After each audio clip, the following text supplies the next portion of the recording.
Okay, we're here with Steve Hogarth, who's actually going to be performing tomorrow at St Michael's Cave for one of his H-Tape Supernatural tours. So welcome, Steve, for Music.gi. Nice to see you, and obviously welcome back to Gibraltar. It's fabulous to be back, really nice. And obviously you feel to be straight like being at home, to be honest. I mean, considering that you've been coming here back and forth for a few years now. I have. I think I've been 4 or 5 times now. Maybe this is the 5th one or the 4th. Definitely at least the 4th one. I've had some happy times here. Had a great show here last time at King's Chapel, and so I began hustling immediately after it to come back because I enjoyed it so much. And most definitely, I obviously like going with your touring schedule, with going with Marillion. You've been through Canada as well. So how are things going with the band as well? Like obviously, is there plans maybe of bringing the full band to Gibraltar sometime? I think there's a very real possibility. It's complicated with the touring because we have to be in this area when we're touring. We can't really fly in and do a Marillion show. Sure. We need the trucks and all of the hardware. And so that has to come by road, and that only makes sense if we're also playing in Spain and in Portugal, perhaps, so that we can come through. But if we can make that happen next year, we will try. Oh, fingers crossed. So what kind of stuff are you working on now, apart from obviously the Marillion stuff, obviously, but you're doing the H Supernatural tours around on your own as well? So yeah, I do these H gigs mainly because people email me and ask me to do them, and I say no, and then they email me again and go, oh, go on. And they wear me down, and I go, all right, I will then. And then when one country finds out I'm doing one, then they go, well, how come you're playing there and you won't play here? And then I go, play there. So I'm often hustled into these H Natural gigs, and I do enjoy doing them. But I'm supposed to be making a record with Marillion, and I'm in the studio on Monday with them, so they're going to lose patience with me if I do too many more. I have to keep bailing out of the recording process to come and do these, and they're great fun. And obviously when you do these H gigs, you do mostly covers of bands that have influenced you as well, your own material. What's it like to prepare for that sort of gig, which is just as on your own and just as intimate with people that have influenced you, like Jerry Bowie, who's from Doncaster, similar to like your mum was as well? So. His father was from Doncaster, yeah, that's right, which is amazing. I don't think he spent much time there himself, but I think his dad was from Doncaster. The thing with these H Natural gigs is I tend to play for over 2 hours, and I tend to just pick songs out of the air, and that means I have to have kind of at least half learned how to play 50 songs before I do them. A great many of which I won't actually play, but I have to kind of know how they go. So I sit at home for hours on end going through songs I might play, and that's quite intense because it's only me and there's nowhere to hide with these things. If I drop a bum note or I hit a wrong chord, everyone's hearing it, so it is quite a nervous process, and I deliberately with these shows try to keep them in the moment, very volatile, so because I like the feeling that it can go anywhere. And I like also the feeling that the audience can influence the show. The downside of that is I walk on stage every time for these, not really knowing what I'm doing or what I'm going to do, and that is terrifying. But it's a good, it's a healthy fear. And obviously, like you mentioned, it's a good fear in the sense because once you go out there, and obviously once you see the final product, to say the least, it's just as gratifying as if you're playing in front of maybe 20,000, 30,000 people. Oh, it is, yeah. They're all different feelings. If you play in front of 30,000 people, then obviously you're aware of the sheer volume and mass of humanity that's in front of you, and that's quite uplifting. But you've got to then subtract from that the fact that the front row will probably be as far away from you as the back row is at a club. And so you're playing to an occasion, you're not really playing to human beings, and you have to really work hard to remember that they're all human beings out there. Whereas when you do something small, you're very, very conscious and present. Yeah. You know, you can see the whites of people's eyes, you can talk to them, they can even influence the show. And so you have that special feeling. And obviously this time it'll be just as special for you because you'll have your son Niall performing with you as well, Mr. Bertram, who was the front guitarist of XTC as well, so tell us all about that. Well, I've obviously known Niall since birth, because I was there. And I've known Dave since I made the How We Live album, before I joined Marillion. He lent me a Mellotron when I was working down in Bath. I was borrowing equipment from, well, Peter Gabriel lent me quite a lot of stuff, and Greg's lent me a Mellotron. And so we were very fortunate to meet all of these amazing musicians who were just so generous, and became good friends with Dave. And then when I made the Ice Cream Genius album, can't remember when that was a while ago, he was my first phone call.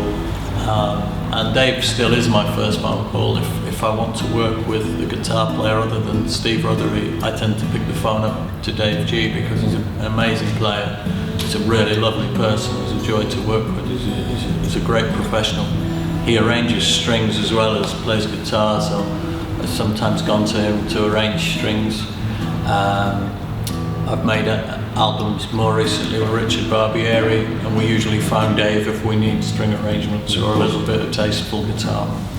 So it's brilliant to have Dave along, and beautiful to know that my son will be on stage here with us. That's a unique thing. And what's it like to have, now that your son is joining the music business as early, so obviously the sacrifices don't come easy nowadays. I feel it's a bit harder to get into music and maybe to be recognised as well, and the sacrifices as well that he needs to make. It was always hard. I don't think it's any harder. It's always been difficult. Yeah. There are other ways of doing it now. You know, at least you can upload something to YouTube and know that people will see it. When I was a lad, there was no YouTube, and that wasn't. You know, you just had to gig around and then try and get a record deal. There's another way of doing it now, which is to build your own fan base, collect email addresses, and know who your fans are, which is something Marillion got onto in the 90s. And we've created now a global family of fans, and we know who they are, where they are, and we can email them and talk to them. And that was all impossible in the old days. So there are different ways in, provided that you're smart. Of course, you still have to be good. Yeah. That's the common denominator. You've got to create good work. That's the most important thing. And then having created it, you've got to find a way for people to hear it. It is a bit of a worry as a parent. You know, now I'm old and sensible, and Niall wants to be a drummer. You know, I have those same concerns that perhaps my own mum and dad had. It's like, are you sure? You know, maybe it's worse for me because I know how tough the music business is, and how easily you can be, even if you have success, how easily you can be discarded off the back of it. 2 years later, you can be back behind a till in Tesco's. So it does worry me, but all I can do really is support him and encourage him, and cross my fingers and hope for the best. And if he decides at some point he's had enough of it and he wants to do something else, that's fine too.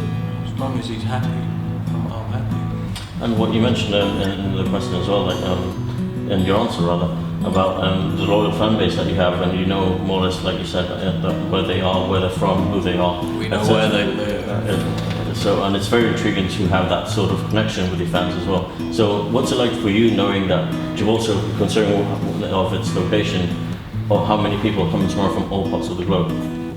Well, it's beautiful, and it's actually becoming normal. If such passion can become normal, certainly don't take it for granted, but I am sort of getting used to it.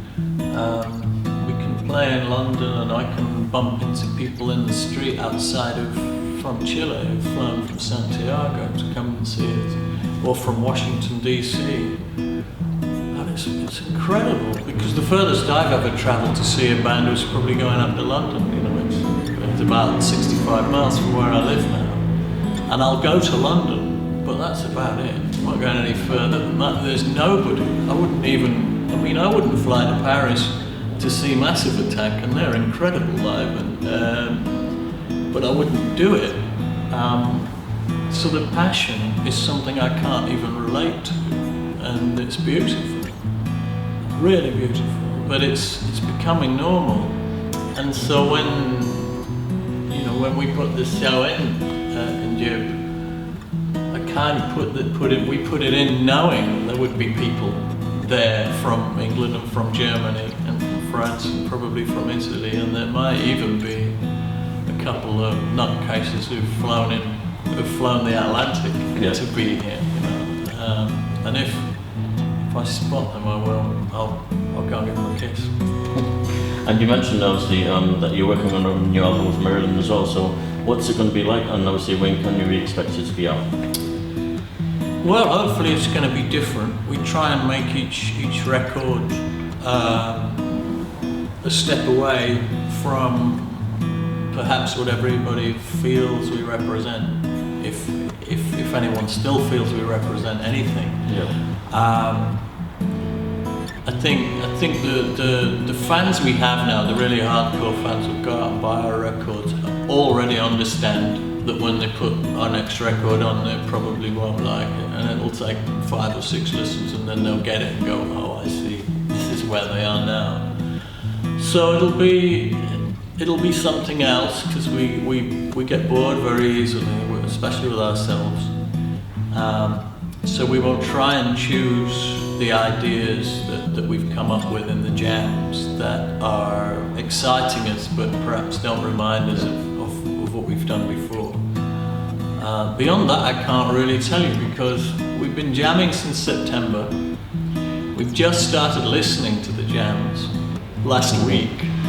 And I think last week we got through September the 9th and 10th. So we've got 8 months of listening to get through before we even start to really write songs. Hopefully we'll fly through that, and by the end of the summer we'll actually be in the studio with everything that we've chosen, all the 5-star ideas. And we'll be assembling songs from those. And obviously tomorrow, Summer Plus Escape, what can we expect tomorrow? And have you heard of your support acts, Megan Dallas? I've not heard Megan.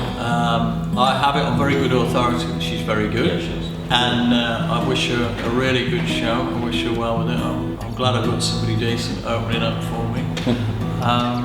So I think she'll enjoy it, because it should be quite a busy occasion. So that's nice for her. But I will definitely hustle her tomorrow, grab hold of the CD so I can check her out.